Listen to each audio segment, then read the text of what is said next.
L'humanité vue de l'espace. Aujourd'hui, nous vivons dans un monde interconnecté d'une complexité époustouflante, forgé par des innovations décisives sur des milliers d'années. Ces innovations nous ont conduits à construire un ensemble de réseaux complexes qui nous permet de prospérer. Pour la première fois, nous pouvons visualiser les liens invisibles qui nous relient les uns aux autres. Voici comment notre ingéniosité a façonné le monde moderne et comment nous allons l'utiliser pour assurer notre avenir.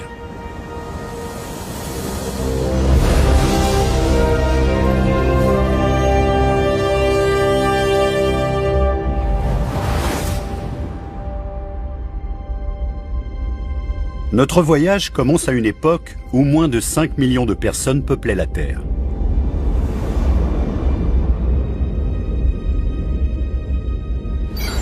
Le croissant fertile, sur la rive est de la Méditerranée, 10 000 ans avant Jésus-Christ. Le site d'une innovation révolutionnaire qui a donné naissance à l'un de nos plus importants réseaux internationaux. C'est dans ces sols fertiles que nos ancêtres ont commencé à planter des graines.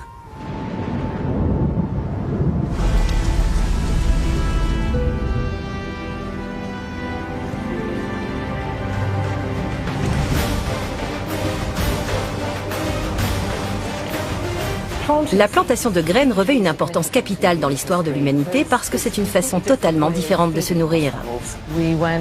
On a commencé par être chasseurs, cueilleurs, glaneurs.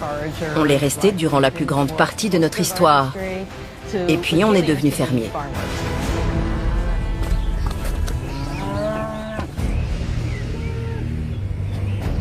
Mais l'agriculture ne s'est pas cantonnée au Moyen-Orient. D'autres tribus dans différentes parties du monde ont indépendamment commencé à cultiver la terre.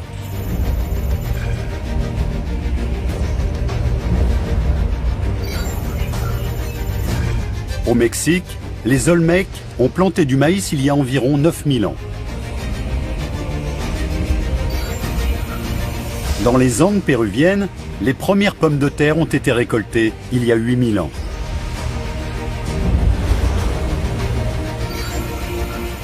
Les premiers grains de riz ont été semés dans la vallée de la rivière des Perles en Chine il y a 7000 ans. Et en 3000 avant Jésus-Christ, le blé s'était répandu dans toute l'Europe.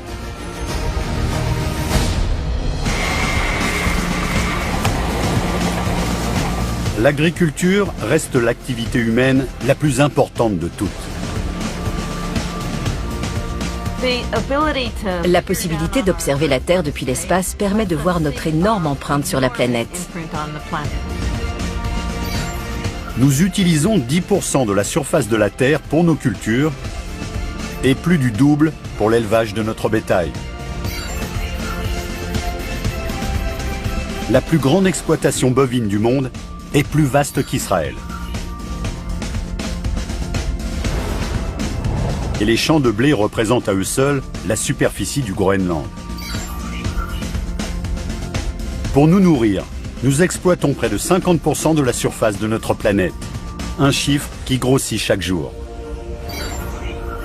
Mais l'agriculture n'a pas seulement permis de nous nourrir, elle a radicalement transformé notre comportement. L'agriculture nous a permis pour la première fois de consacrer un peu de notre temps à d'autres activités qu'à la recherche perpétuelle de nourriture. Pendant des dizaines de milliers d'années, nous avons vécu en petites tribus de chasseurs-cueilleurs, se déplaçant constamment pour trouver de la nourriture. L'agriculture nous a permis de nous sédentariser. C'est vraiment grâce à ça qu'on a pu se poser. On n'avait plus besoin de courir partout pour trouver de la nourriture. En devenant sédentaires, nous avons développé une autre caractéristique humaine, la coopération. Et en travaillant ensemble, nous avons pu partager de nouvelles idées et de nouvelles techniques et déployer notre ingéniosité.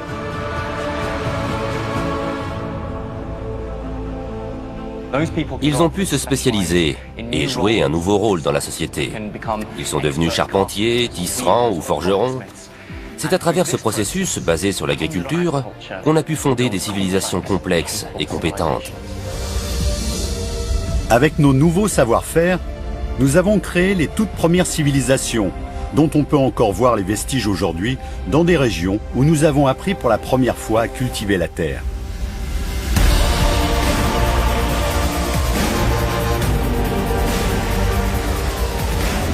L'agriculture nous a permis de bâtir nos premières villes, comme Jéricho, Erbil et Byblos. Les plus anciennes d'entre elles sont habitées depuis 11 000 ans. Ce sont les racines de notre monde moderne. Le simple fait de planter une graine nous a transformés en tant qu'espèce. Nous avons pu nous rassembler sur des territoires qui sont devenus des villes, puis la société mondialement connectée que nous connaissons aujourd'hui.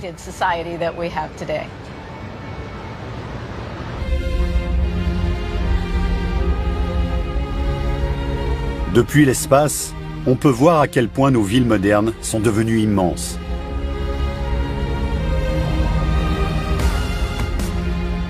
Certaines ont fusionné pour former de gigantesques métropoles où vivent plus de 15 millions de personnes.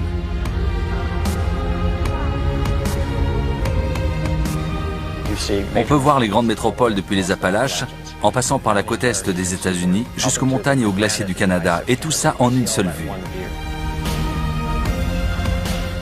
En 90 minutes, on se retrouve en orbite autour de la Terre et on peut voir l'impact de l'homme tout autour de nous. On se rend compte que l'homme s'est approprié toute la planète. Aujourd'hui, plus de 500 villes à travers le monde comptent plus d'1 million d'habitants. Le plus surprenant, c'est que cet essor incroyable des villes modernes a débuté il y a seulement 250 ans. Dans l'histoire de l'humanité, les villes ont longtemps été l'exception. Il n'y avait que très peu de villes en général. La plupart des hommes ont vécu dans la nature pendant des milliers d'années. Qu'est-ce qui a stimulé la croissance de nos mégalopoles? La réponse réside dans l'ingéniosité d'un seul homme, dont l'idée toute simple a révolutionné le monde. Une idée qui a mené à l'une des migrations les plus massives que l'humanité ait connues.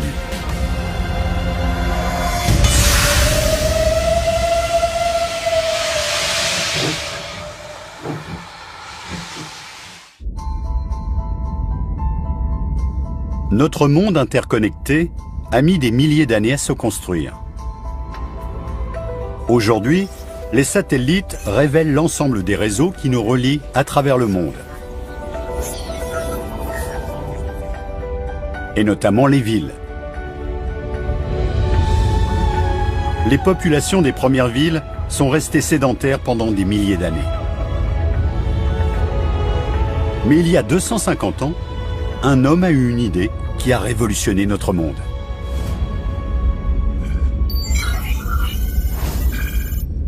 La Grande-Bretagne, 1765. Alors que la plupart de nos ancêtres travaillaient dans les champs, l'ingénieur écossais James Watt a entrepris d'améliorer une invention récente. La machine à vapeur. Jusque-là, les machines à vapeur étaient primitives et n'avaient qu'un usage limité. Mais avec quelques ajustements cruciaux, Watt l'a rendu beaucoup plus efficace.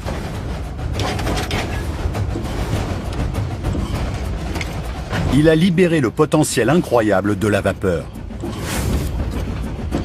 Il y a eu 3 bonds en avant fantastiques dans l'histoire de l'humanité. D'abord la maîtrise du feu, ensuite l'agriculture et enfin l'exploitation de la vapeur pour produire de l'énergie.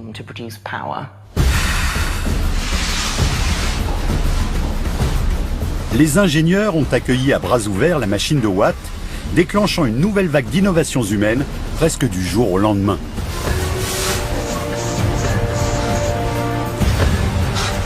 Tout à coup, une seule pompe à vapeur a pu remplacer un attelage de 500 chevaux dans une mine de charbon. Et on a pu fabriquer des objets plus seulement à la main, mais avec des machines. Pour la première fois, les hommes étaient libérés des contraintes inhérentes à la force physique. Ils pouvaient utiliser des machines. La vapeur a amorcé les plus grands changements du comportement humain qui aient eu lieu en 1 millier d'années.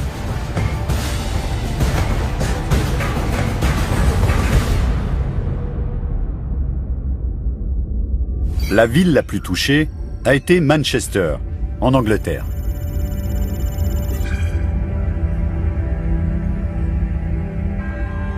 Grâce à James Watt, ce bourg tranquille a vite succombé à la machine à vapeur.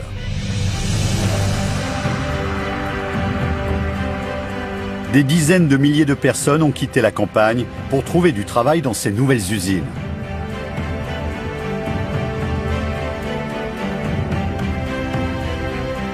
En seulement 50 ans, la population de Manchester est passée de 20 000 à 160 000 habitants. C'est devenu la première ville industrialisée du monde.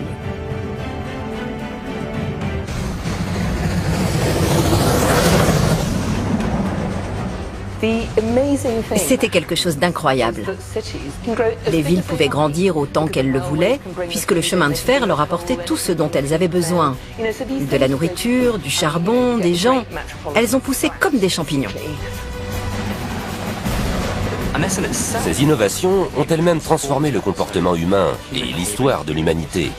Le monde s'est ouvert à nous.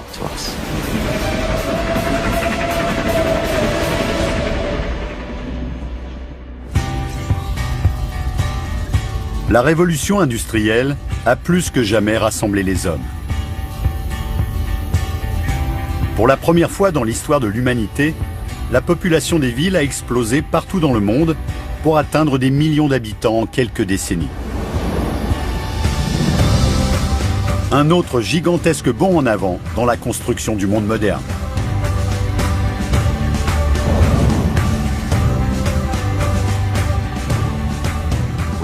On l'a vu en Inde, en Chine, à Tokyo. Tout à coup, les villes industrielles comme Détroit sont passées de 250 à 1 million d'habitants en seulement 10 ans. C'était extraordinaire. Tout a été bouleversé. Les villes ont explosé. La révolution industrielle a provoqué l'une des plus grandes migrations que le monde moderne ait connue. En 1800, seuls 3% de la population mondiale habitait en ville. Et puis il y a eu la machine à vapeur, le chemin de fer, la révolution industrielle, et ce chiffre a grimpé en flèche. L'homme est entré dans l'ère urbaine. Actuellement, il y a 1,2 million de personnes qui migrent vers la ville chaque semaine dans le monde. C'est extraordinaire. Ces déplacements ont abouti à un moment unique dans l'histoire de l'humanité. En 2006, nous sommes arrivés à un moment extrêmement important de notre histoire. Cette année-là, c'est la première fois que les villes sont devenues plus peuplées que les campagnes.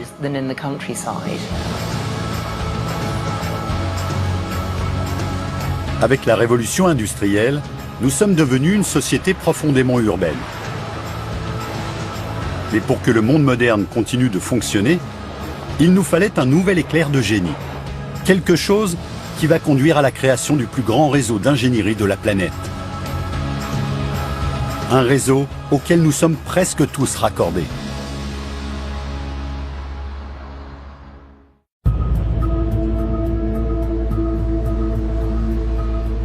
Nous avons construit un monde où notre technologie s'étend à toute la planète, reliant des milliards de personnes entre elles.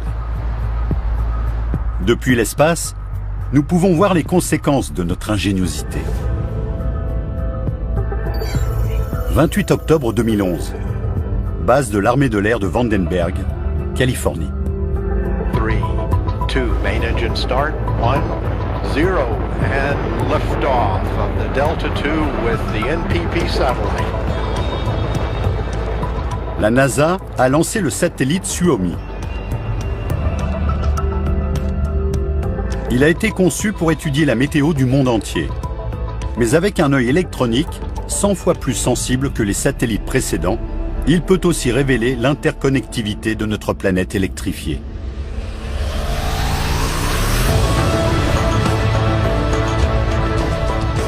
Voici la bille noire.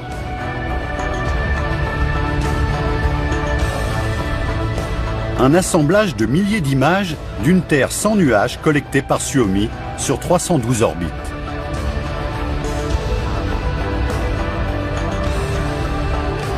Il montre presque toutes les lumières de nos villes.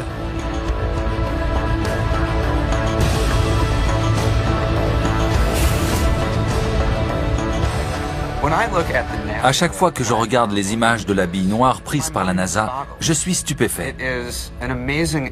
C'est une illustration incroyable de l'impact de l'électricité et de notre réseau électrique sur l'espèce humaine.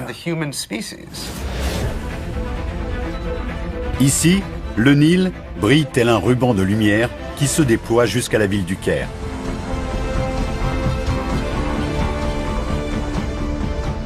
Là, les lumières de centaines de chalutiers qui pêchent dans leurs eaux territoriales révèlent une frontière invisible créée par l'homme.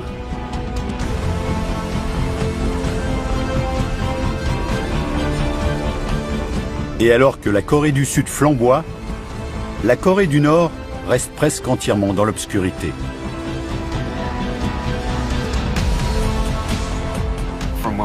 Du matin au réveil, la journée au travail, jusqu'au soir dans notre lit, presque tout ce qu'on fait implique l'utilisation de l'électricité. Quelle invention révolutionnaire a permis d'illuminer notre monde moderne?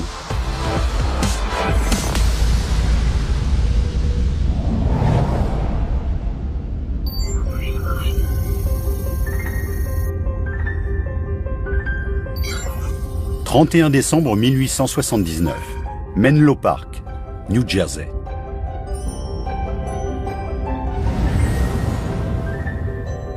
L'inventeur Thomas Edison a présenté sa version améliorée de l'ampoule électrique. Il a fabriqué un filament avec du bambou et du carbone.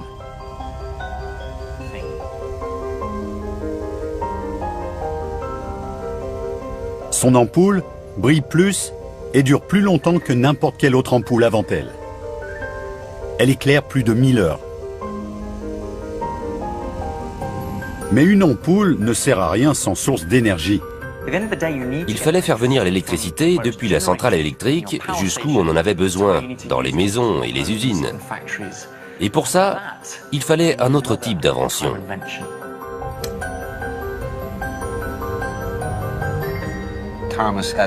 Thomas Edison a perfectionné l'ampoule électrique, ça on le sait. Mais ce qu'on sait moins, et ce qui est encore plus important, c'est qu'Edison a aussi été l'initiateur du réseau de distribution électrique.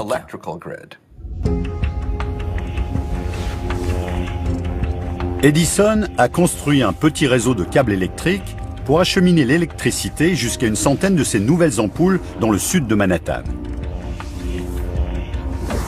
C'est le premier réseau électrique au monde.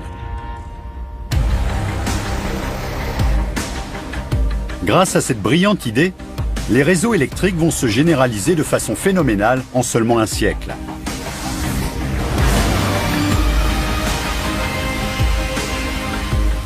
En Amérique du Nord, des centaines de centrales électriques acheminent l'électricité à travers près d'1 million de kilomètres de lignes à haute tension.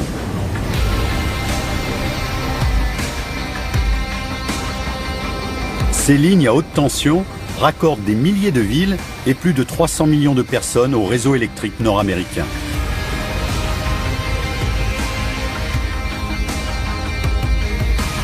Elles contiennent assez de câbles en cuivre pour faire l'aller-retour jusqu'à la Lune. Le réseau électrique est une machine extraordinaire. C'est de loin la machine la plus grande et la plus sophistiquée que l'homme ait jamais construite.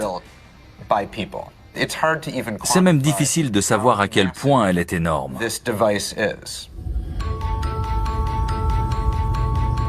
Aujourd'hui, le monde entier possède un réseau électrique. 47 000 km de câbles acheminent l'électricité à travers toute l'Australie. En Inde, c'est le double.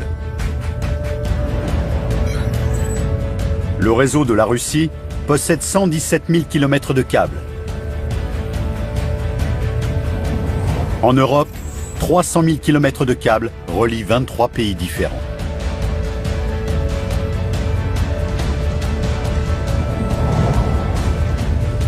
À l'échelle mondiale, les réseaux électriques fournissent de l'énergie à plus de 5,5 milliards d'êtres humains, ce qui représente 80% de l'humanité. La vision d'un seul homme a permis de créer une merveille du monde moderne.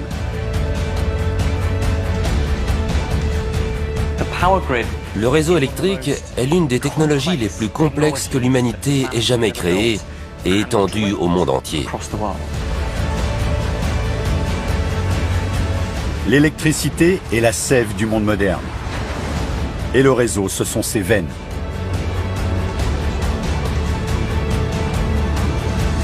C'est seulement quand l'électricité tombe en panne qu'on l'apprécie à sa juste valeur.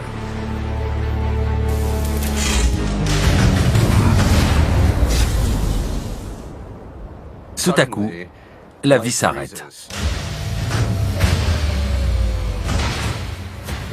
On ne peut plus aller sur Internet, les lumières ne s'allument plus, on ne peut plus rien faire. Et brusquement, on se rend compte, quand l'électricité n'est plus là, à quel point elle est omniprésente dans notre façon de vivre.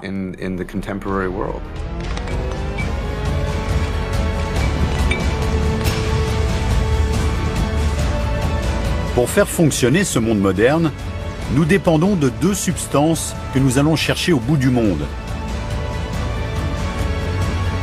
Des ressources dont nous ne pouvons plus nous passer et sans lesquelles le monde d'aujourd'hui n'existerait pas.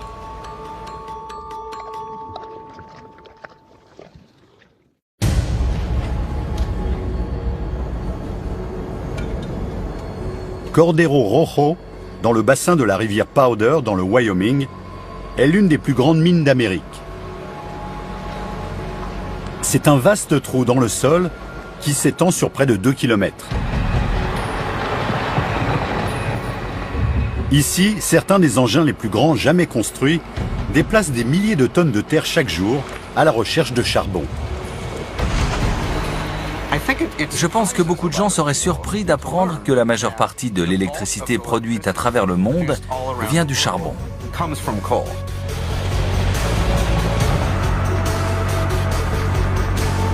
Le charbon est le principal combustible utilisé pour faire fonctionner les réseaux électriques.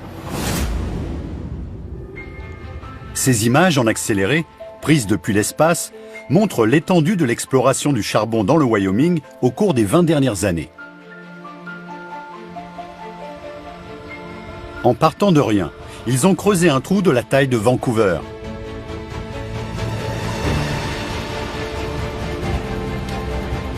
Mais ce gigantesque complexe de mines fournit moins de la moitié des besoins en électricité des États-Unis.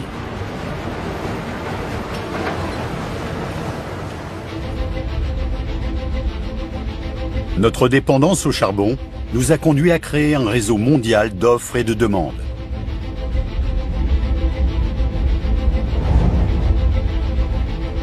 L'Indonésie est le plus grand exportateur de charbon au monde. Le pays en vend chaque année 30 millions de tonnes au Japon.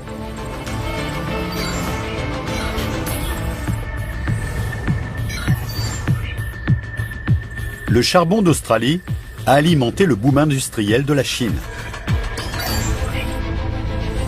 Et la majeure partie de l'Europe, la première économie du monde, achète du charbon à la Russie.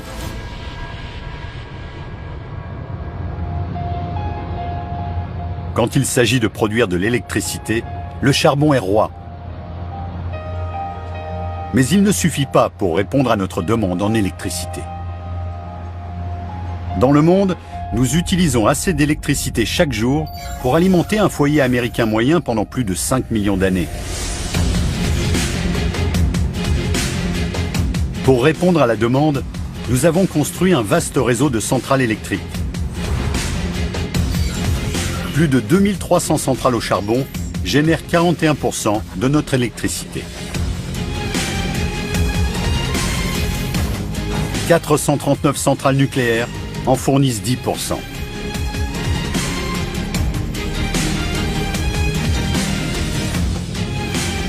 Et le gaz naturel alimente près de 3000 centrales, générant 1/5 de l'électricité que nous consommons.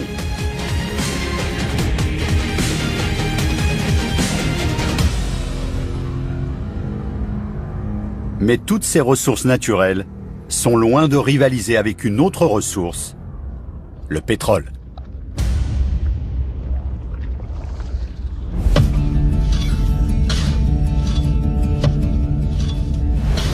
Titusville, Pennsylvanie, 27 août 1859. Jusqu'à cette date, on ne pouvait exploiter que le pétrole qui suintait à la surface. Mais Edwin Drake était convaincu de pouvoir extraire du pétrole en forant. Et il a presque tout de suite rencontré des problèmes. Quand il creusait le sol, il tombait sur de l'eau qui remplissait le puits. Et le puits finissait par s'effondrer. C'était un vrai désastre.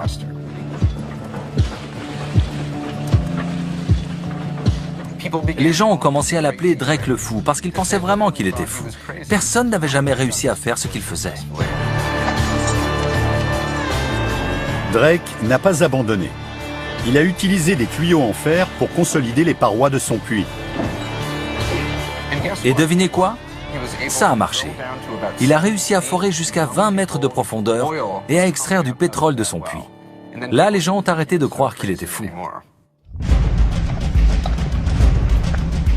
Avant Drake, on utilisait le pétrole qu'à petite échelle pour le chauffage et la lumière. Son ingéniosité donne un nouvel exemple de la façon dont une petite innovation peut radicalement changer l'ampleur des entreprises humaines.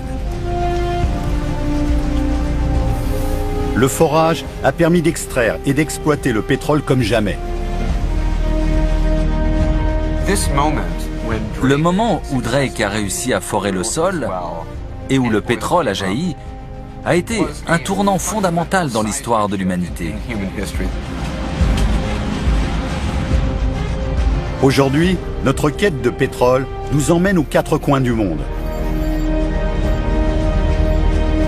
Dans des endroits aussi reculés que l'Alaska ou le sud de l'Australie.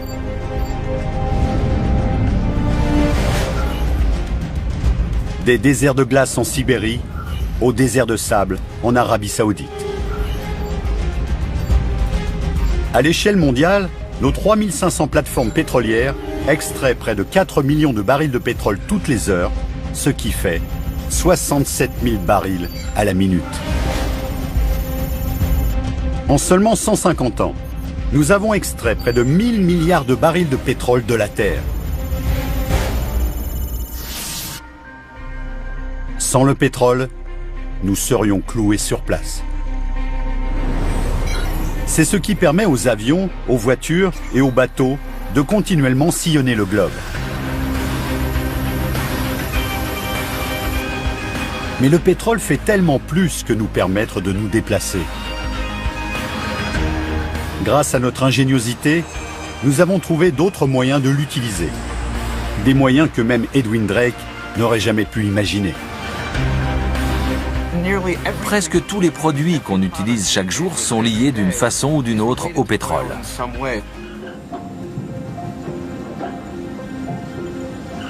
Le pétrole a une telle influence qu'il sous-tend l'une des plus anciennes caractéristiques de l'homme qui nous relie aujourd'hui. Le commerce. Le commerce est un réseau complexe qui s'étend au monde entier, mais qui a de modestes origines. Il s'est forgé à partir de simples boîtes en métal qui ont transformé notre vie.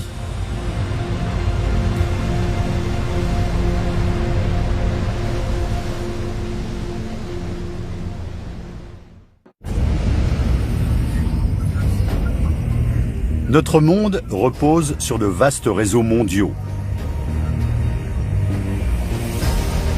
Des millions de kilomètres de routes et de voies ferrées, des milliers d'avions parcourant le globe et des milliers de bateaux sillonnant les océans. Ils propagent dans le monde entier tout ce que notre civilisation produit, Les routes commerciales sont un réseau indispensable qui nous relie presque tous les uns aux autres. Tout ce qu'on consomme, tout ce qu'on utilise, vient de beaucoup d'endroits différents. Ce qui change par rapport aux époques précédentes. S'il y a une chose qui fait tourner le monde aujourd'hui, c'est le commerce international. Comment ce réseau vital s'est-il développé?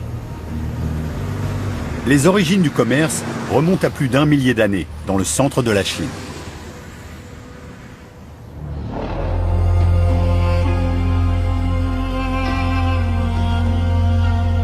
Les Chinois sont les pionniers du commerce.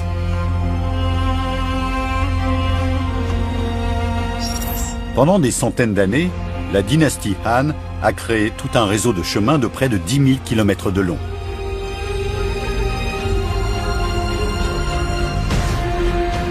C'est ce qu'on appelle la route de la soie. Parcourant plusieurs continents, la route de la soie est le tout premier réseau de routes commerciales intercontinentales.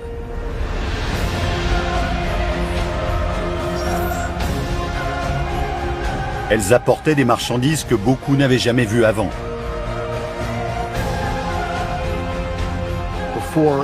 Avant l'introduction de la soie dans l'Empire romain, ils n'avaient que du lin et de la laine rêche et fripée.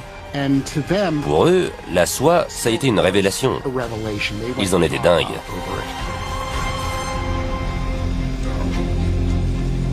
Mais ces routes commerciales étaient souvent dangereuses et difficiles à parcourir. Au milieu du XVe siècle, la guerre entre les dynasties byzantines et ottomanes a rendu la route de la soie infranchissable.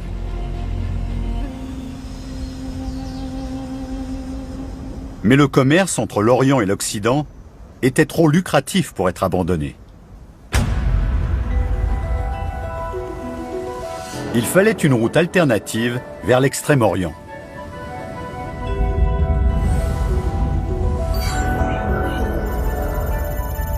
Sud de l'Espagne, 3 août 1492. Christophe Colomb s'est lancé dans son premier voyage historique. Il est parti vers l'ouest et a traversé l'Atlantique, pensant trouver un passage vers l'Extrême-Orient. Mais voilà ce qu'il a rencontré sur son chemin. L'Amérique. L'exploration du Nouveau Monde a marqué le début des grandes découvertes, ouvrant la porte à un vaste commerce entre les pays du monde entier.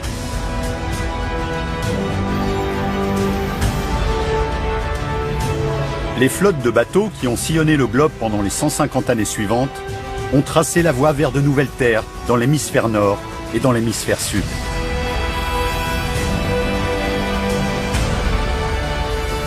Et même si l'histoire les a souvent décrites comme des missions d'exploration héroïques, elles avaient surtout pour but de développer les échanges commerciaux. Colomb, Diaz, de Gama et Magellan ne venaient pas chercher de l'or ni des âmes à sauver. Ils voulaient des noix de muscade, du massis, des clous de girofle, de la cannelle. Les grandes découvertes ont permis aux Européens de comprendre qu'il y avait d'autres endroits dans le monde dotés d'énormes richesses. La noix de muscade, c'était le costume Armani, les chaussures Gucci ou la BMW de l'époque.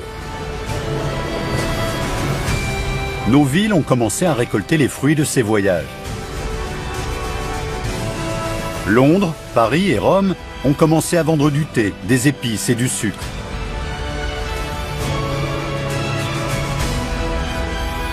Le café est apparu à Amsterdam et à New York. Les premières routes maritimes ont fait la richesse des ports par lesquels elles passaient, jetant les bases des réseaux du commerce international actuel. Mais l'apparition du marché de masse devra attendre encore quelques centaines d'années.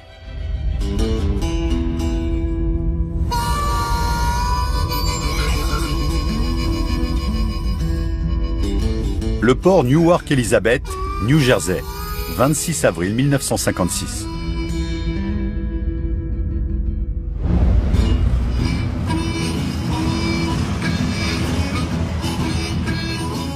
Malcolm McLean a présenté une innovation qui allait révolutionner le commerce.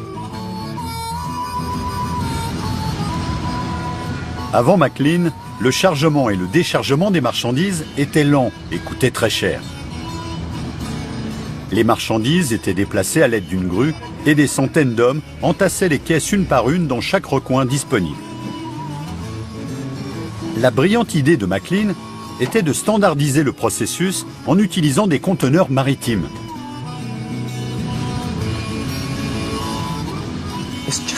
C'est juste des boîtes. Mais les conteneurs maritimes vous donnent une unité, une taille uniforme partout dans le monde, ce qui permet de tout adapter en fonction d'eux. L'espace sur les bateaux, les grues, les camions de transport.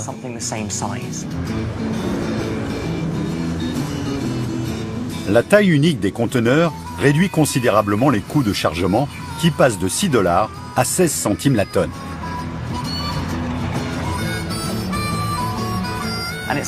C'est cet incroyable gain d'efficacité qui a permis de réduire les coûts de transport des marchandises et de rendre le commerce international beaucoup plus rentable.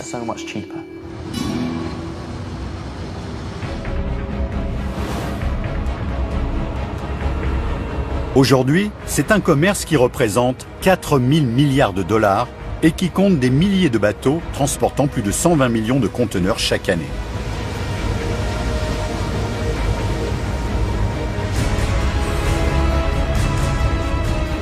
Depuis l'espace, un ensemble de satellites de localisation mondiale suit les déplacements de cette immense flotte. Des milliers de couloirs de navigation enveloppent les océans.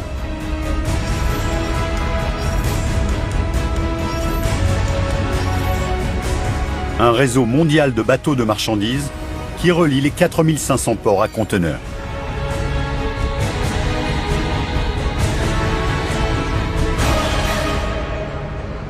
Pour comprendre à quel point les conteneurs maritimes ont changé votre vie, allez dans le supermarché du coin.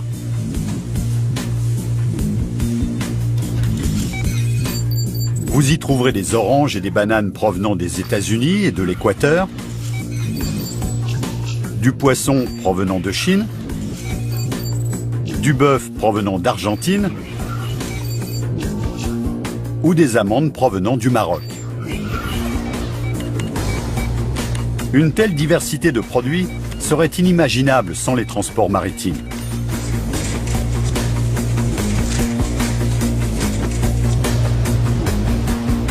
Les routes commerciales ont amené le monde à notre porte.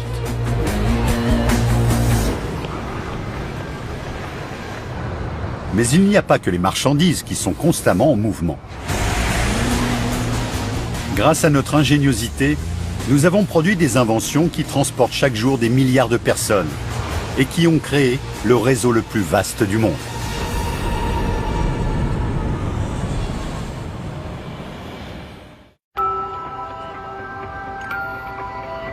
New York, l'une des plus grandes villes de la planète.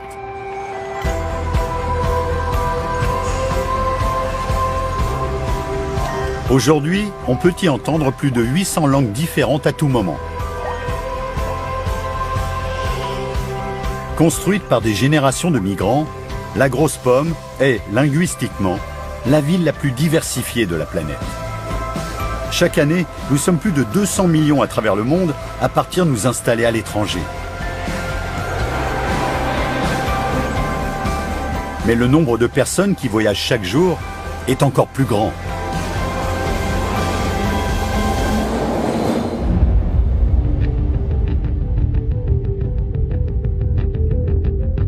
À chaque instant, 1/5 de l'humanité est en train de se déplacer.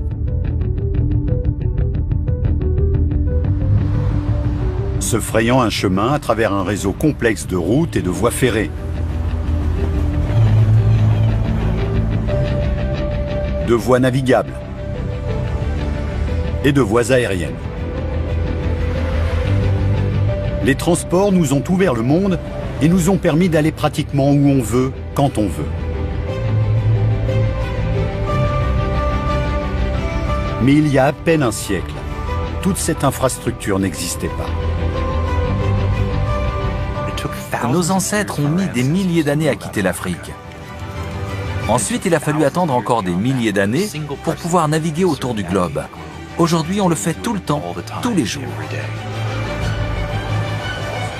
Comment sommes-nous devenus aussi mobiles? La réponse réside dans l'innovation. 1er octobre 1908. Détroit, Michigan.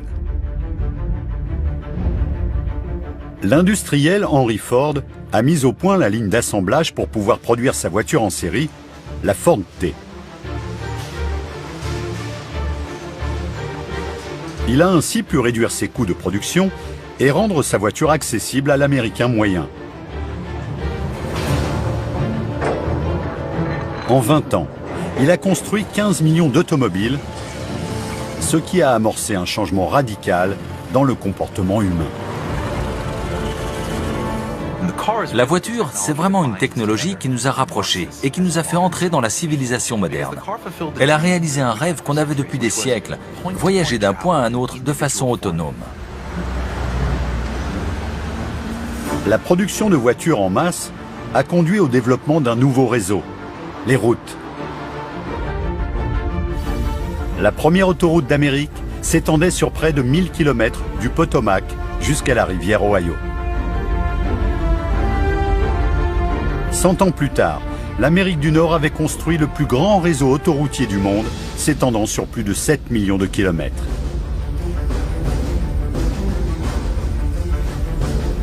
À l'échelle mondiale, plus de 56 millions de kilomètres de routes relient les villes, les pays et même les continents.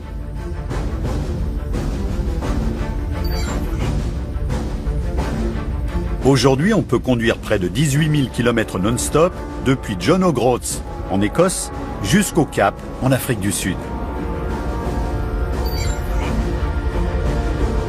Si on mettait toutes les routes côte à côte autour de l'équateur, elles feraient des milliers de fois le tour du globe. Nous conduisons plus d'1 milliard de véhicules à travers le monde. Une personne sur 7 possède une voiture. La voiture représente la liberté, la possibilité de refaire sa vie, de trouver un nouvel emploi, de vivre. Tout à coup, les agglomérations s'étendent sur des kilomètres et on est capable de vivre sur de grandes distances, quelque chose qui paraît inconcevable pour les générations précédentes. C'est le dernier stade d'une révolution des transports qui nous emmène au-delà de la ville à l'échelle mondiale. Étonnamment, l'innovation qui a conduit à l'apparition du plus vaste réseau du monde précède la voiture de Ford de 5 ans.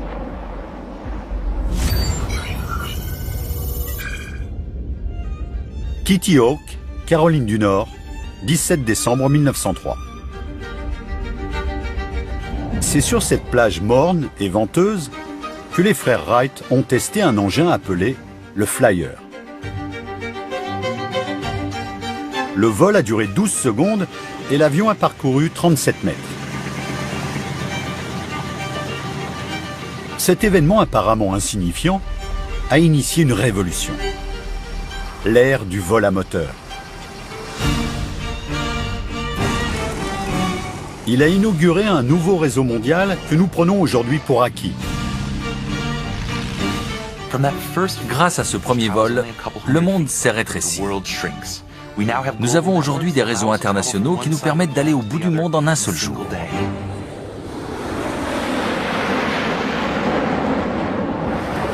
En utilisant les données GPS et radar, nous pouvons visualiser tous les avions qui traversent le globe chaque jour.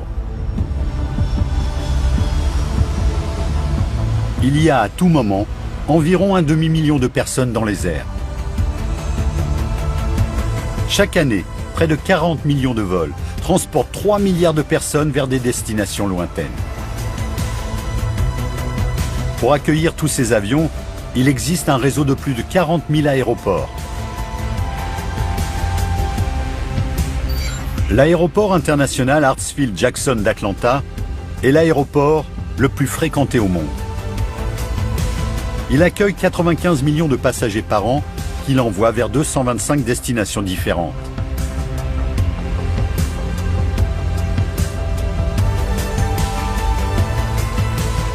Aujourd'hui, l'aviation fournit une image fascinante des déplacements humains.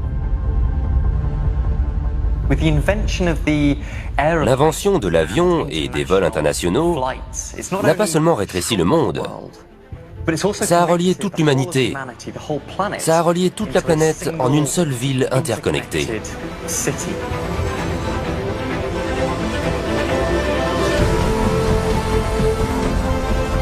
On peut maintenant atteindre 90% de la planète en moins de 48 heures.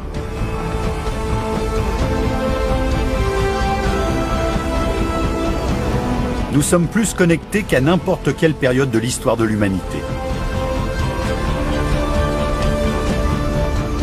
Ça a changé notre perception du monde. Aujourd'hui, on peut se considérer comme membre d'une seule société, d'une seule race. Voyager dans le monde moderne nous unit d'une façon encore inimaginable il y a un siècle. Mais notre ingéniosité a permis de créer un réseau encore plus récent et encore plus inattendu. Un réseau qui nous permet de parler face à face avec quelqu'un qui se trouve à l'autre bout du monde sans bouger de chez soi.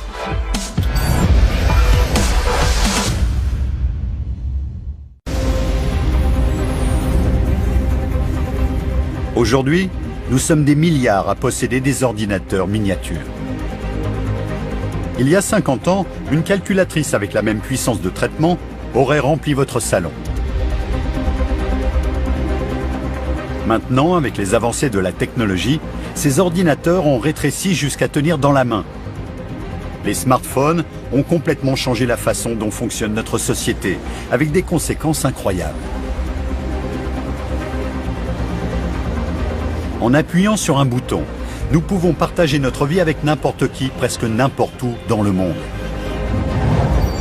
Chaque jour, nous envoyons 182 milliards d'emails et 500 millions de tweets. Nous prenons 70 millions de photos avec Instagram.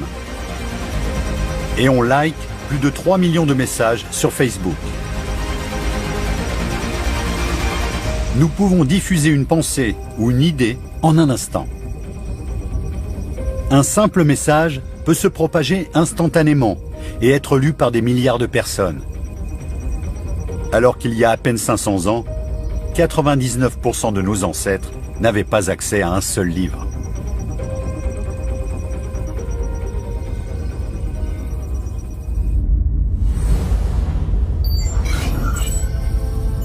Mayence, Allemagne, 1450. Pendant des siècles, les livres et les textes sacrés étaient imprimés avec ces lettres en bois. Chaque lettre était méticuleusement sculptée et chaque page imprimée une par une. Jusqu'à ce que le forgeron Johann Gutenberg ait une idée très simple. Il a fabriqué des lettres en plomb. Les lettres en métal peuvent être moulées plutôt que sculptées, ce qui faisait gagner énormément de temps. Avant 1450, il fallait 2 semaines, voire 1 mois pour imprimer un livre. Grâce à Gutenberg, on pouvait imprimer un livre en 1 heure. La presse de Gutenberg a rendu l'imprimerie 100 fois moins chère, ce qui a engendré un changement monumental dans le comportement humain.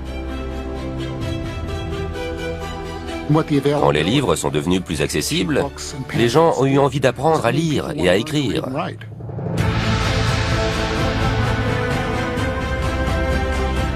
La lecture et l'écriture n'étaient plus réservées aux riches. Pendant les 500 années qui ont suivi, la presse d'imprimerie est devenue un outil de communication de masse, produisant des milliards de livres et de journaux.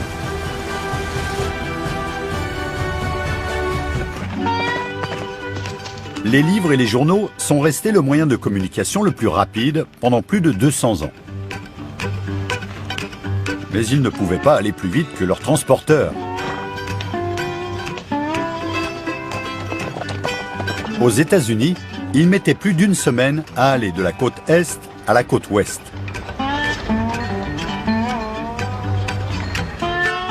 Jusqu'au début du 19e siècle, où une invention a rendu la communication indéniablement plus rapide.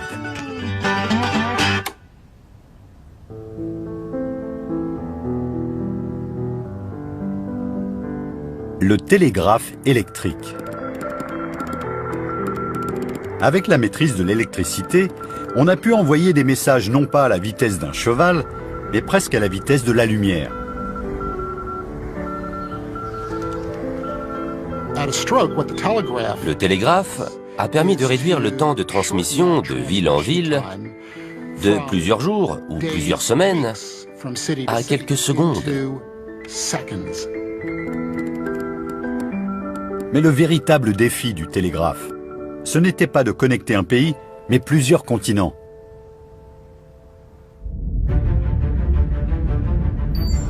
« 29 juillet 1858. Dans l'Atlantique, deux bateaux ont vogué l'un vers l'autre, transportant tous deux un câble composé de 7 fils de cuivre.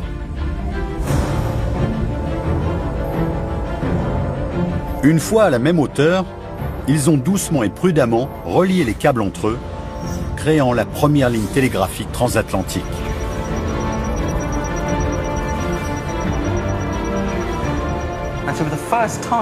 Pour la première fois, l'Europe et l'Amérique se sont retrouvées reliées par un câble électrique et elles pouvaient s'envoyer des messages.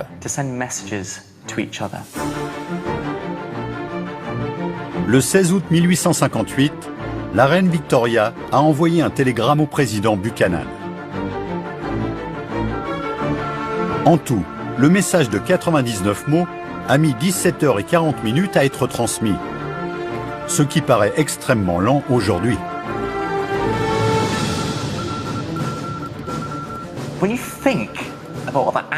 Ces pays pouvaient désormais communiquer à travers ce vaste océan beaucoup plus rapidement que s'ils s'étaient envoyé une lettre par bateau. Ça a permis de réunir ces deux continents.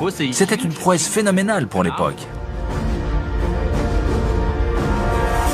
Aujourd'hui, plus de 800 000 km de fibres optiques sous-marines relient tous les continents de la Terre. Ce réseau de communication a doublé ces 5 dernières années. L'Asie du Sud-Est, Moyen-Orient, Europe de l'Ouest 3 est un bijou de technologie. C'est un câble sous-marin qui s'étend sur près de 39 000 km et qui relie 33 pays, de la Belgique au Japon. L'équivalent de 200 milliards de mots sont envoyés par ce câble à chaque seconde. Si on voulait prononcer tous ces mots, il faudrait commencer à l'époque de Jésus et parler jour et nuit, sans dormir, sans s'arrêter, sans manger, et on serait toujours en train de parler.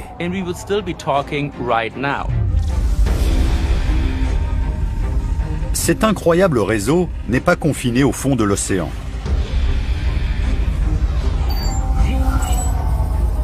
Environ 56 millions de kilomètres de câbles parcourent toute l'Amérique.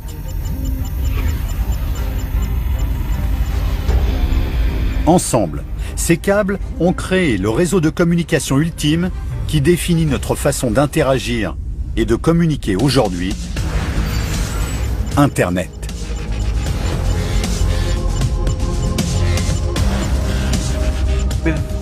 Avec tous ces réseaux de données et Internet, pour la première fois dans l'histoire de l'humanité, nous pouvons communiquer avec n'importe qui, n'importe où dans le monde, et n'importe quand.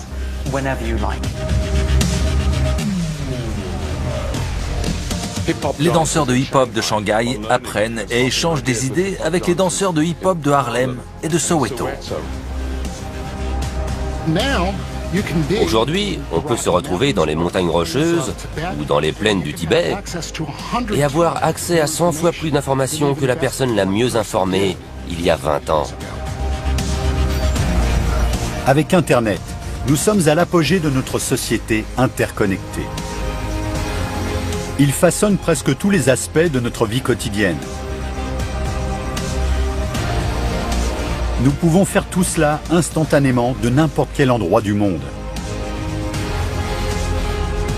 Internet montre à quel point nous sommes devenus interconnectés.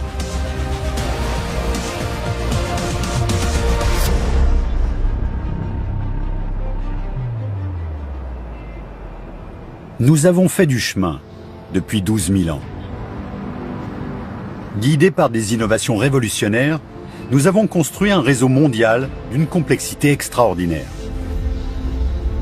Ce réseau nous fournit de la nourriture, de l'énergie, des biens, des moyens de transport et de communication. Il montre à quel point nous vivons dans une société mondiale d'une complexité à couper le souffle.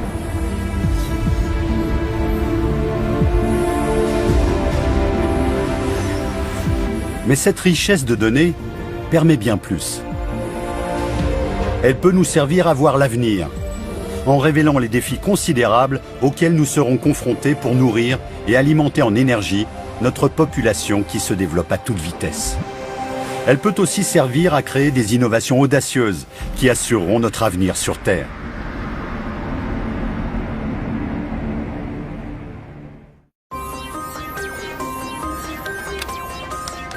Chaque année, nous générons plus de données que dans toute l'histoire de l'humanité. Nous accumulons dans le monde 2,5 quintillions d'octets de données stockées sur des millions d'appareils.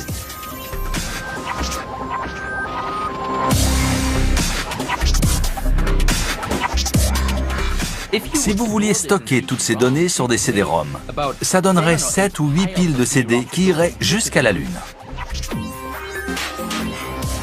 Aujourd'hui, c'est l'âge d'or des données. Ces données sont devenues incroyablement précieuses. Elles permettent de fabriquer une image détaillée de notre monde. Elles montrent que nous sommes devenus une société interconnectée, dans laquelle nous sommes totalement dépendants les uns des autres. Et surtout, elles nous aident à dévoiler nos failles.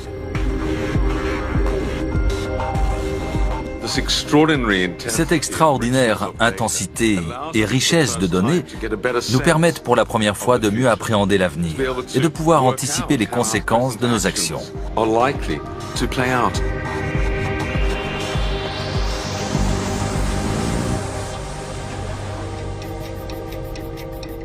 Voici la Population Clock, le compteur de la population.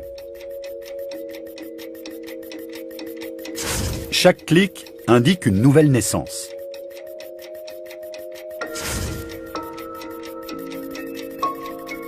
Chaque jour, il y a 200 000 personnes de plus sur la planète. La planète compte aujourd'hui 7,3 milliards d'habitants. Comment avons-nous atteint ce chiffre? Et jusqu'où peut-il aller?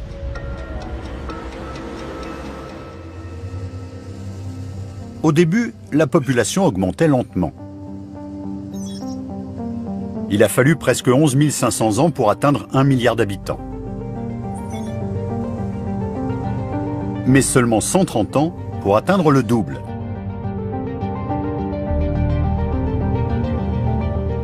Et ces 50 dernières années, notre population a encore doublé. Notre réussite nous a placés sur une pente irréversible. En 15 ans, notre population aura atteint les 8 milliards d'habitants.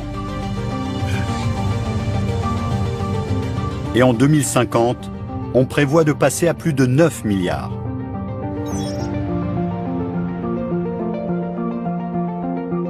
Notre population a grossi de 2 milliards d'habitants, pas en quelques centaines d'années, en une seule génération. Nous sommes environ 7 milliards sur Terre. Cette augmentation massive d'au moins 2 milliards de personnes ces 35 prochaines années, c'est sans précédent. La population mondiale n'a jamais vécu une telle explosion. Ce sont les innovations qui ont conduit à cette croissance sans précédent. La grande question est, sommes-nous en train de devenir victimes de notre succès ?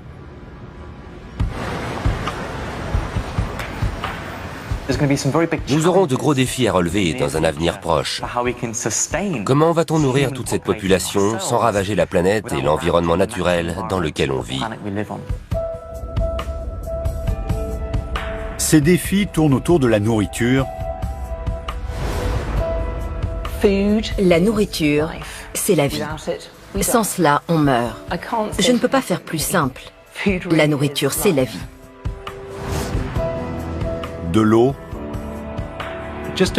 Tout ce que les hommes font nécessite de l'eau. Que ce soit pour irriguer les cultures qui nous nourrissent ou pour faire fonctionner nos industries, on a besoin d'eau. Et de l'énergie. Comment va-t-on s'attaquer à ce problème pour maintenir les lumières allumées et faire fonctionner nos véhicules?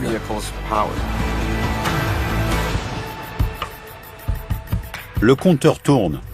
Chaque jour qui passe, la population croissante demande plus de nourriture, d'eau et d'énergie.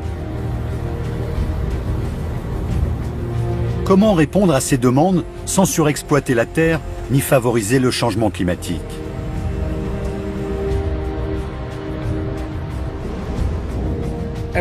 En tant que scientifiques, nous savons que le climat change naturellement.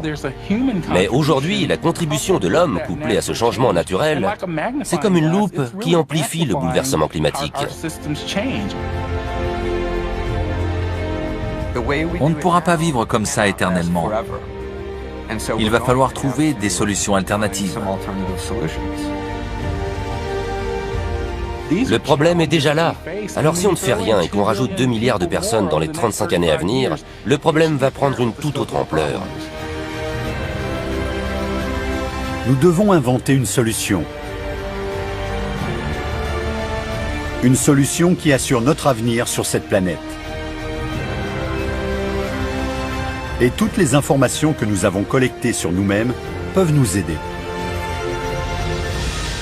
Nous pouvons utiliser ces données pour comprendre les schémas qui vont façonner notre future civilisation. Nous connaissons les problèmes, pourrons-nous trouver les solutions? Notre ingéniosité, qui nous a permis d'arriver jusqu'ici, pourra-t-elle assurer l'avenir des prochaines générations? Il n'y a pas de temps à perdre.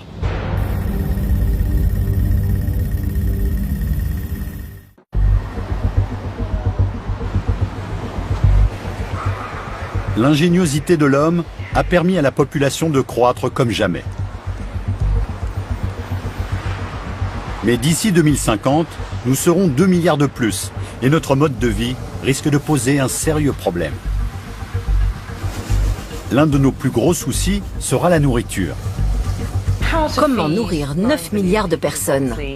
C'est un vrai casse-tête. Ce ne sera pas facile à faire. Nourrir le monde est un défi de taille. Il faudra de vastes terres agricoles pour les cultures et le bétail, des millions de litres d'eau et de l'énergie pour produire et transporter la nourriture. Tout cela risque d'avoir de lourdes conséquences sur l'environnement. Tout ça rejette du dioxyde de carbone. Et ce qui en rejette le plus, c'est notre propre agriculture. Le défi consiste à trouver les moyens de produire assez de nourriture pour tout le monde sans abîmer la terre qui nous fait vivre.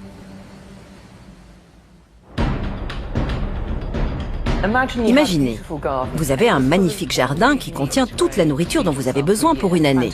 Fantastique. Et maintenant, imaginez que chaque année, votre jardin rétrécisse d'1 mètre. Oui, vous pourrez faire face pendant un temps, mais au final, vous aurez un problème. Aujourd'hui, nourrir un Américain moyen nécessite près d'1 hectare de terre. Mais en 2050, 1 hectare de terre devra sûrement nourrir non pas 1, mais 4 Américains.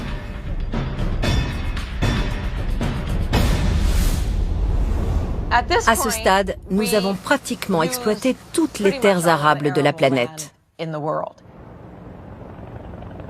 Et si on essayait de faire pousser nos cultures vers le haut, plutôt que sur l'extérieur?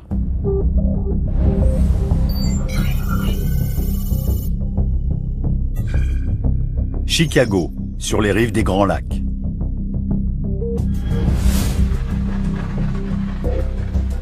La Green Sense Farm n'a peut-être pas l'air très verte, mais substituer au soleil ces ampoules LED roses permet d'adopter des techniques de plantation très différentes.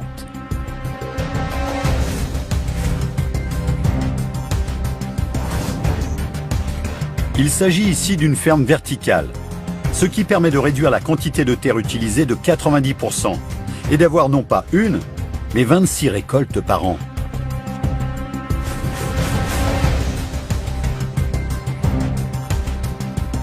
Cette ferme urbaine permet d'économiser non seulement des terres, mais aussi de l'eau. Ces cultures n'utilisent que 10% de l'eau qu'elles utiliseraient en extérieur. Et c'est vital, parce que le manque d'eau sera aussi l'un des prochains défis que nous aurons à relever.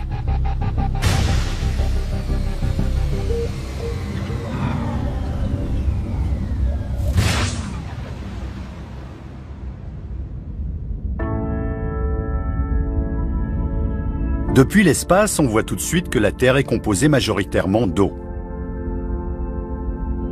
Mais elle est en grande partie inutilisable. Sur Terre, il y a 97% d'eau salée et seulement 2,5% d'eau douce. Et la quantité que nous pouvons exploiter est encore plus restreinte. La majeure partie de l'eau douce se trouve sous forme de glaciers ou dans des nappes phréatiques trop profondes pour être pompées. Il ne reste qu'1% d'eau utilisable, ce qui en fait une ressource très limitée.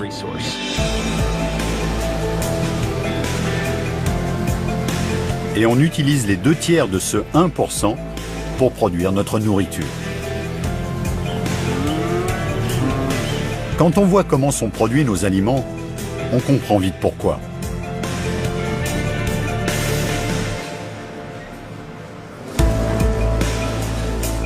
Faire pousser 2-3 pommes de terre nécessite 25 litres d'eau en moyenne. La salade nécessite environ 140 litres d'eau. Ces 2 œufs, encore 270 litres. Et ce steak, plus de 2000 litres d'eau.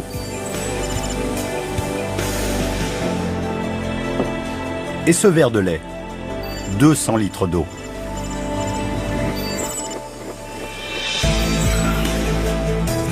En tout, il faut environ 2600 litres d'eau pour produire ce repas.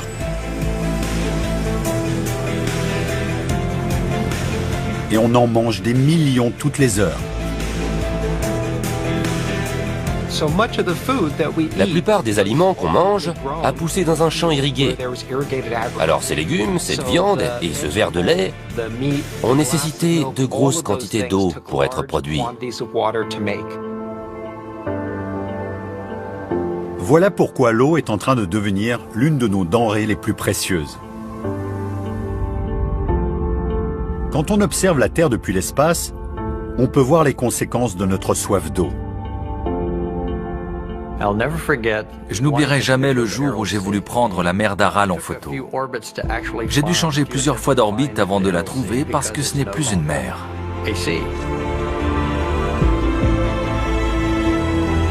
Plus de 30 000 km de canaux et 45 barrages ont volé l'eau de la mer d'Aral.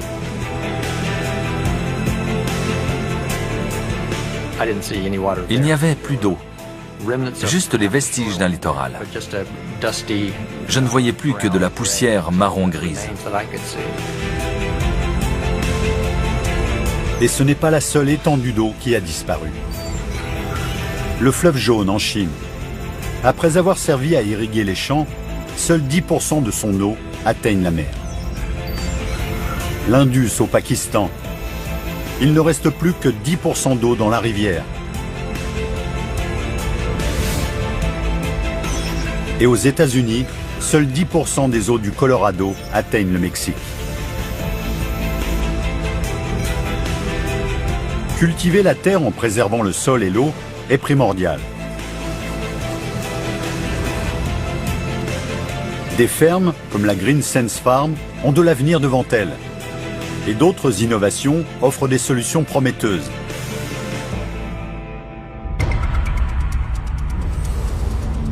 Harpenden, au nord de Londres. Au laboratoire de recherche Rothamsted, ces plantes ressemblent à toutes les autres. Sauf que les scientifiques essaient de leur faire produire le plus de blé possible.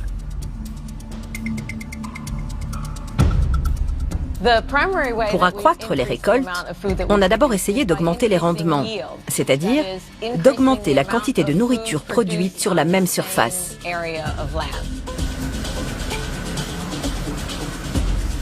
On va s'intéresser à des technologies comme le génie génétique pour rendre les plantes aussi productives que possible.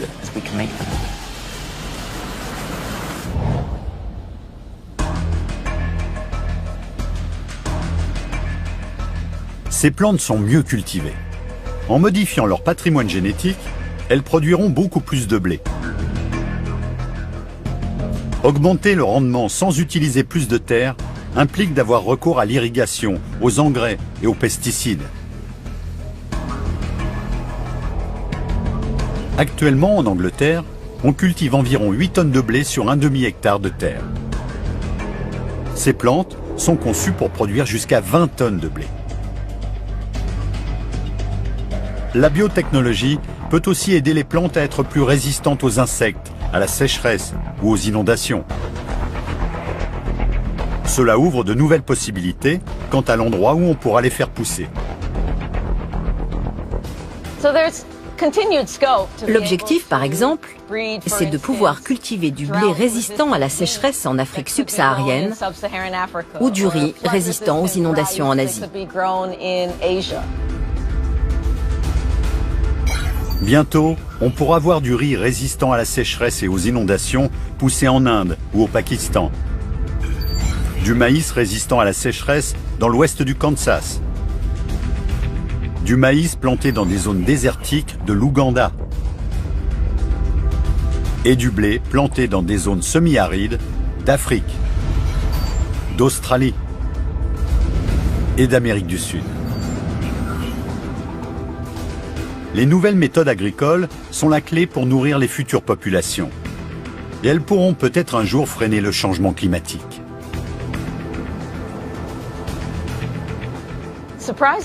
Étonnamment, l'agriculture produit un quart des gaz à effet de serre d'origine humaine qui sont libérés dans l'atmosphère.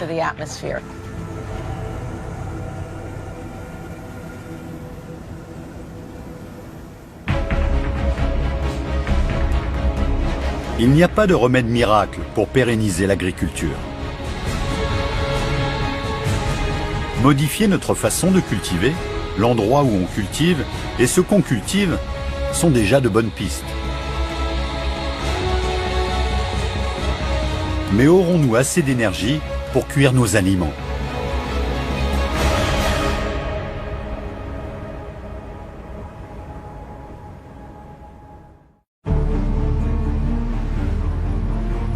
La plupart de nos activités quotidiennes nécessitent de l'énergie. Produire, se déplacer, manger, s'amuser. Alors que la population va atteindre les 9 milliards d'habitants, nous aurons besoin d'encore plus d'énergie. La question est, y en aura-t-il assez ? Il y a 300 ans, la révolution industrielle a initié une migration de masse. Depuis, nous sommes toujours plus nombreux à nous installer dans les villes. Pour l'instant, il y a environ 3,5 milliards de personnes qui vivent dans les villes. Et selon les prévisions, en 2050, il y en aurait 7 milliards, le double. C'est une transition d'une ampleur inédite.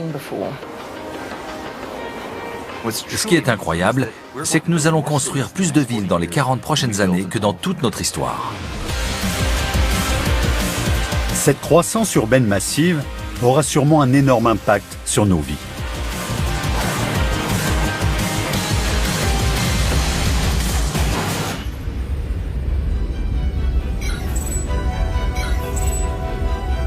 D'ici 2050, la multiplication des villes signifie que nous nous déplacerons beaucoup plus.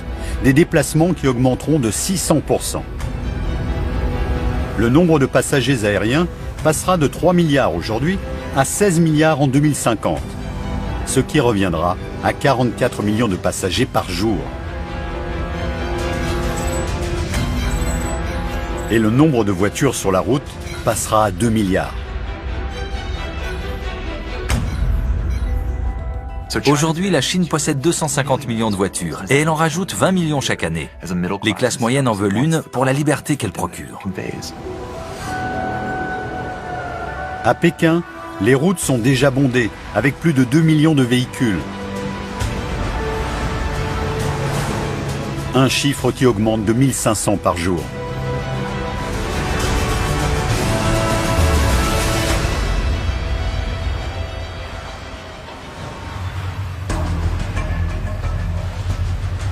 Nos besoins en énergie aussi vont sûrement grimper en flèche. Ils devraient doubler d'ici 2050. Nous aurons besoin de 110% de pétrole en plus, l'équivalent de 320 000 litres par seconde.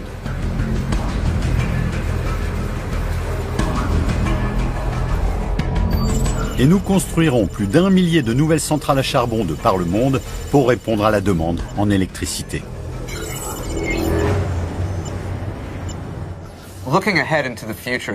Les plus fortes demandes en énergie auront sûrement lieu dans des endroits comme l'Inde ou la Chine. Dans ces pays, il y aura de plus en plus de gens qui conduiront des voitures, qui prendront l'avion et qui utiliseront des appareils gourmands en électricité. Avons-nous assez de ressources énergétiques pour faire face à cette demande croissante ?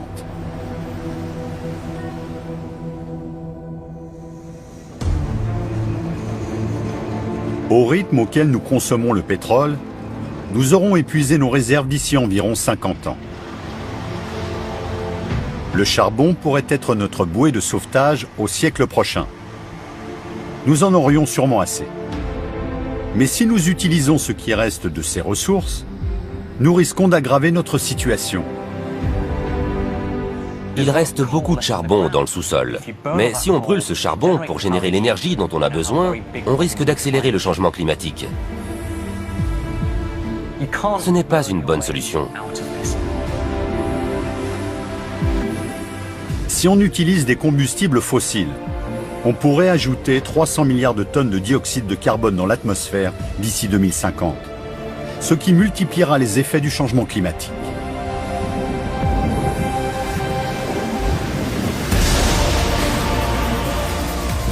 Nous serons davantage sujets aux tempêtes violentes et aux inondations.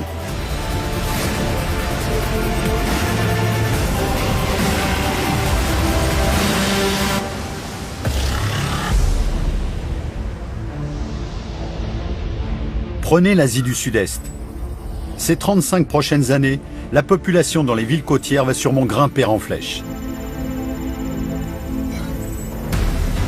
Et il risque d'y avoir davantage de victimes en cas d'onde de tempête ou de montée des eaux. Dans le monde, les submersions marines menacent d'envahir jusqu'à 1 milliard de personnes d'ici 2050.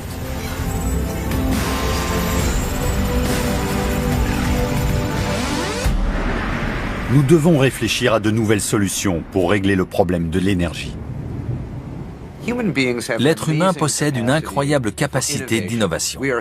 Nous sommes de formidables inventeurs, des créateurs. Et nous avons déjà commencé à créer des technologies et des machines qui nous fourniront des solutions alternatives pour créer et exploiter l'énergie.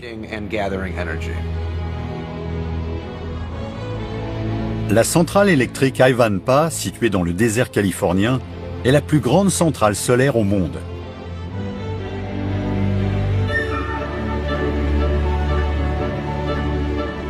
Plus de 300 000 miroirs contrôlés par ordinateur dirigent la lumière vers le sommet de cette tour géante.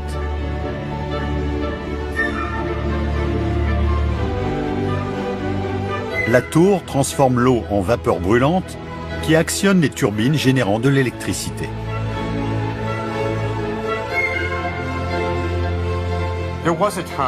Il n'y a pas si longtemps, quelques décennies à peine, l'énergie solaire était plus vue comme un rêve utopique, un fantasme. Mais ce genre de centrale a transformé le rêve en réalité. À elle seule, Ivanpah produit assez d'électricité pour alimenter en énergie plus de 140 000 foyers. Ces grandes centrales électriques ont montré que cette technologie était plus que fiable. Elle fonctionne et on peut produire de grandes quantités d'électricité grâce à l'énergie solaire. Ivanpah n'est qu'un aperçu de ce dont l'énergie solaire est capable. En effet, la nature peut nous fournir d'autres sources d'énergie, telle la chaleur qui contrôle les vents.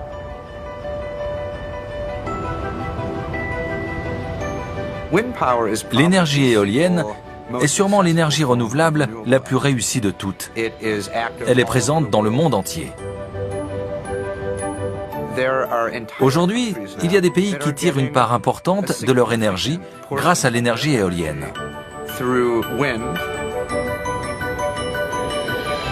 Chaque année, le soleil fournit assez d'énergie pour répondre 20 000 fois aux besoins des pays du monde entier.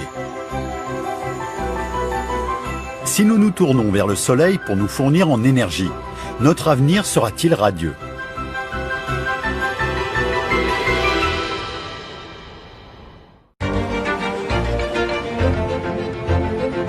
Avec une population croissante, notre soif d'énergie ne fera que se renforcer. Mais si nous voulons freiner le changement climatique, nous ne devons plus être dépendants des combustibles fossiles. Le Saint Graal pour notre avenir proche, c'est l'énergie du soleil.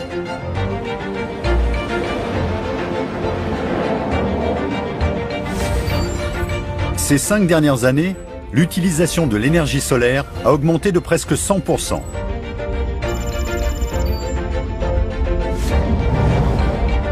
La Chine peut aujourd'hui produire quasiment 400 gigawatts d'énergie renouvelable à tout moment. Plus du double de la consommation d'énergie totale de l'Afrique. Au Canada, l'utilisation de l'énergie éolienne a augmenté de près de 2000% en 10 ans. Elle peut alimenter 1,5 million de foyers et d'entreprises. Le tout en ne libérant qu'une très faible quantité de gaz à effet de serre. Bien avant de commencer à extraire du charbon du sol ou à forer des puits de pétrole, on se reposait essentiellement sur l'énergie du soleil. Je pense qu'à l'avenir, on reviendra à la case départ et on comptera à nouveau sur le soleil pour produire notre énergie.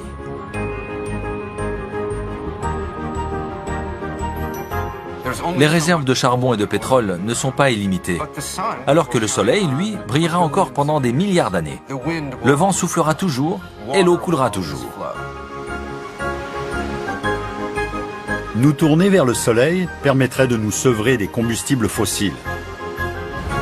Il a le pouvoir de transformer notre monde et d'assurer nos besoins en énergie pour longtemps.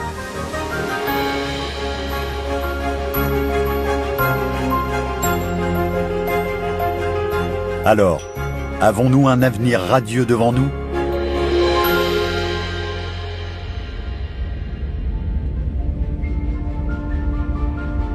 Ces 12 000 dernières années, notre société a vécu une transformation incroyable.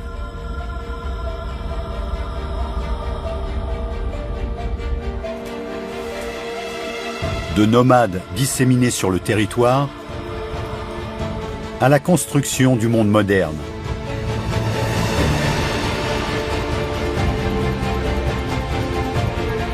L'innovation nous a poussés à construire un vaste réseau interconnecté. Un réseau qui touche tout le monde. Cette incroyable connectivité mène à une plus grande interdépendance. Ça veut aussi dire que nous devons prendre soin du système et des autres, parce que ce que nous faisons en tant qu'individus affecte tout le monde. Aujourd'hui, nous avons la possibilité de voir la façon dont nous sommes tous connectés. Tout ce que nous faisons au quotidien génère de grandes quantités d'informations. En les réunissant, nous pouvons nous voir comme jamais auparavant, à une échelle mondiale. Comment nous nous déplaçons, nous mangeons, nous échangeons. Et si on veut comprendre n'importe quel aspect de notre monde moderne, il suffit d'un clic. Voici la planète d'une complexité époustouflante que nous avons créée.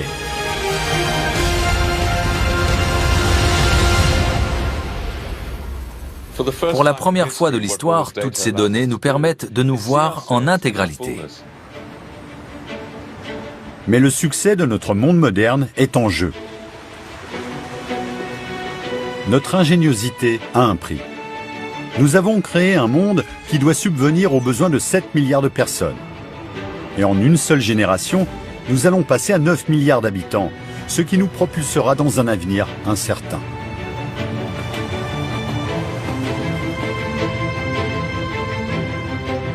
En tant qu'espèce, nous allons certainement faire face à de redoutables défis dans les années à venir. Mais notre civilisation a déjà triomphé de l'adversité. Dans notre histoire, à de nombreuses reprises, nous nous sommes unis et nous avons relevé les défis ensemble. C'est la même ingéniosité qui nous a amenés jusqu'ici et sur laquelle nous pourrons compter à l'avenir. Nous avons montré à travers les âges que nous sommes capables de relever des défis mondiaux grâce à la technologie et à notre matière grise. Nous sommes inventifs à un point qui nous surprend nous-mêmes. Interconnectés, nous avons le pouvoir de joindre nos forces et d'affronter l'avenir ensemble, non pas en tant que nations individuelles, mais comme une seule société mondiale.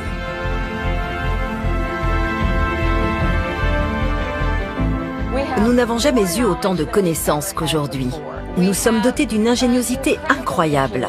Nous avons la capacité de partager notre savoir, de le diffuser et de le mettre à profit. On a tellement de données, tellement d'informations. Ce serait une tragédie si on ne les utilisait pas correctement, et nous devons apprendre à les utiliser.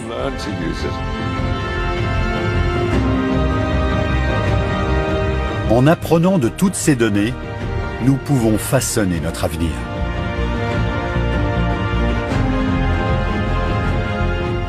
Est-ce que j'aimerais vivre dans l'avenir? Quel avenir? Je ne crois pas en un seul avenir. Je veux le construire. Je pense qu'on le construit tous ensemble. J'aimerais vivre dans un avenir encore plus connecté. Je veux appartenir à une société mondiale qui nous relie tous et nous permet de réaliser tout notre potentiel. Et je pense que cet avenir est possible.